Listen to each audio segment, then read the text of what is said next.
learn Spanish, it's fun to be able to use some idiomatic expressions. Using common Spanish idioms will also make you sound more like a native speaker. The difference between knowing your way around idioms and not can be huge because it's a form of expressing your personality. To help you sound like a native speaker, here are 10 common idioms that you can use in both Spain and Latin America.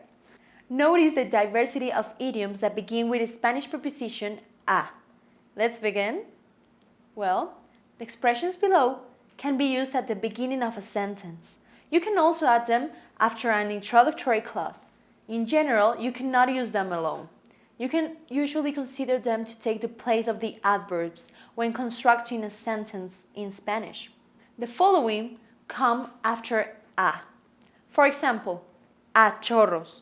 This literally means in streams.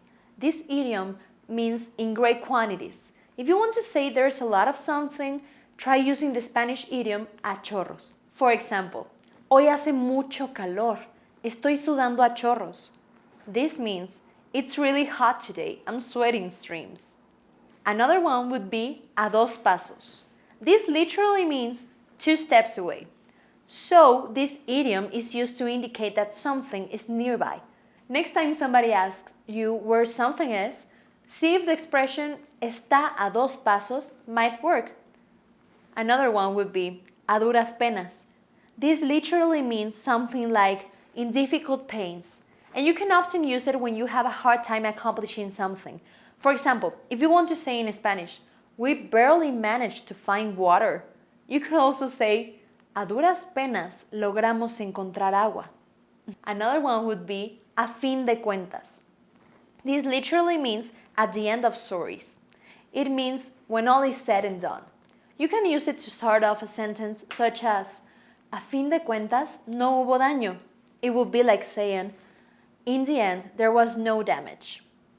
A la carrera. This one will literally mean at the race. And you can use it when something is not done truly. You can use it to describe something done hastily. If you wanted to say that she did a hasty job, you could say, lo hice a la carrera. A lo mejor.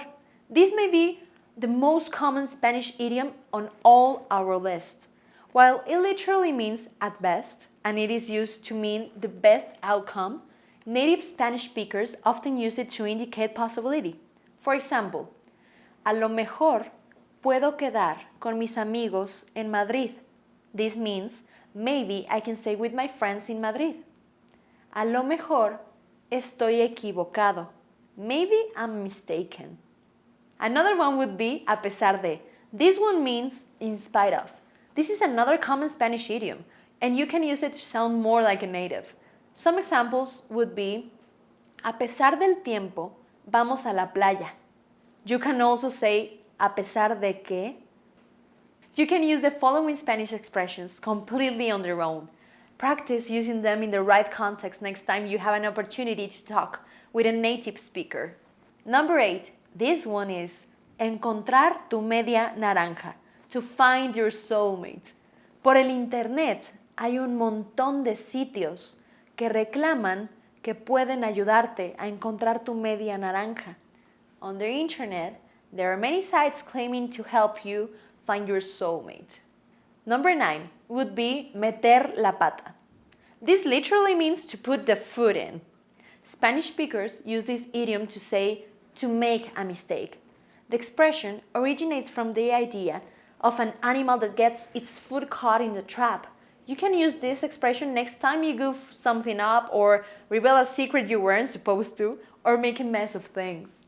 Last but not least, poner el dedo en la llaga.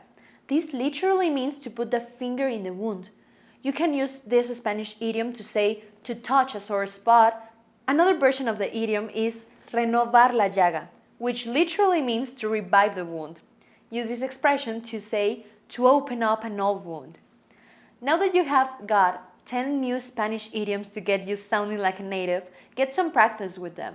You can put them into your regular practice routine so they will roll off your tongue next time you have the chance to use them in the right context.